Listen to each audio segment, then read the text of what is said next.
Hi friends, आपका study आला YouTube channel में स्वागत है। Previous year question paper solution class 10 8 question हो गए थे। 9 से देखते हैं। दिए गए चित्र में त्रिभुज ए बी सी के आधार बी सी त्रिभुज ए बी सी के आधार बी सी के समांतर पी क्यू खींचा गया है।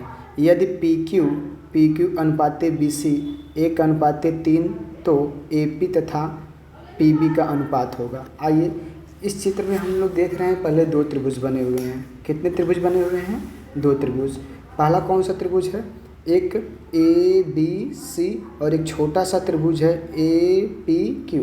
तो पहले हम लोग देखेंगे त्रिभुज A B C. A B C में क्या दिया गया है? त्रिभुज ए बी सी में दिया गया है कि जो बी सी वाली भुजा है पी क्यू के समांतर है। बी सी जो है पी क्यू के समांतर है, तो बी सी समांतर हो गई पी क्यू के। तो अब देखेंगे इन दोनों त्रिभुजों को हम लोग सबसे पहले क्या कर लेंगे? समरूप सिद्ध कर लेंगे। तो समरूप सिद्ध हो जाएंगे तो दोनों त्रिभुज समरूप त्रिभुजों के जो संगत कोण होते हैं बराबर हो जाएंगे। तो अब देखेंगे इस बड़े त्रिभुज में कोण ए और छोटे त्रिभुज में भी, यानी कि ए पी क्यू में भी कोण ए कॉमन है और ए बी सी में भी कोण ए कॉमन है, अर्थात उभयनिष्ठ है। तो आप लिख सकते हैं त्रिभुज ए पी क्यू और त्रिभुज ए बी सी में कोण ए बराबर कोण ए कैसे? उभयनिष्ठ कोण है, उभयनिष्ठ कोण से है।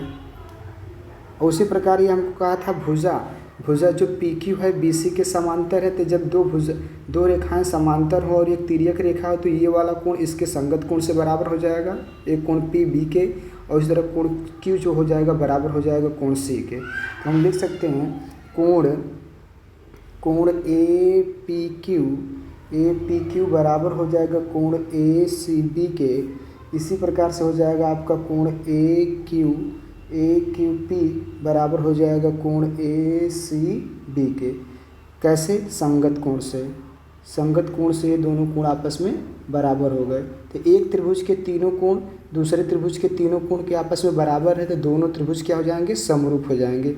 इसलिए त्रिभुज ए पी क्यू जो है समरूप हो जाएगा त्रिभुज ए बी सी के। यदि दो त्रिभुज समरूप हो तो उनकी संगत भुजाएं एक ही अनुपात में होती हैं। संगत भुजाएं देखेंगे ए पी जो हो जाएगी, ए पी और ए बी का जो अनुपात हो जाएगा एक ही हो जाएगा। ए पी और ए पी का अनुपात बराबर हो जाएगा किसके? ए क्यू के और ए सी के, ए क्यू और ए सी के। यहाँ लेकिन हमको बी सी निकालना है तो बी सी ले लेंगे। पी क्यू का संबंध दिखा देंगे पी क्यू और बी सी के साथ। पी क्यू और बी सी के बराबर 1:3 1/3। तो इसमें हम ले लेंगे इसके ए पी बटे ए बी बराबर चाहे 1/3 लिखे, चाहे क्या नाम है पी क्यू बटे बी सी बराबर 1/3 लिखो। दोनों बात एक ही, क्योंकि ये दोनों भुजाओं के बराबर है। तो आप ले सकते हैं ए पी बटे ए बी बराबर 1/3। तो ए पी तो हमको लाना है क्योंकि उसका अनुपात पूछा है। तो ए पी बटे, अब देखिए ए बी को हम लोग क्या ले सकते हैं?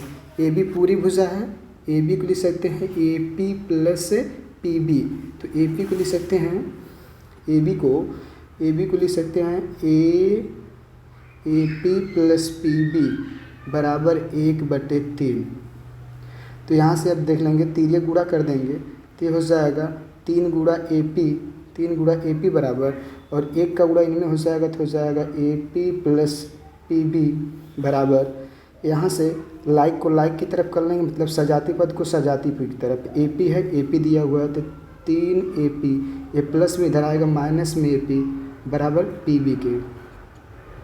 तो 3 में से यहाँ कुछ नहीं तो 1 घट जाएगा, 2 ए पी बराबर पी बी के।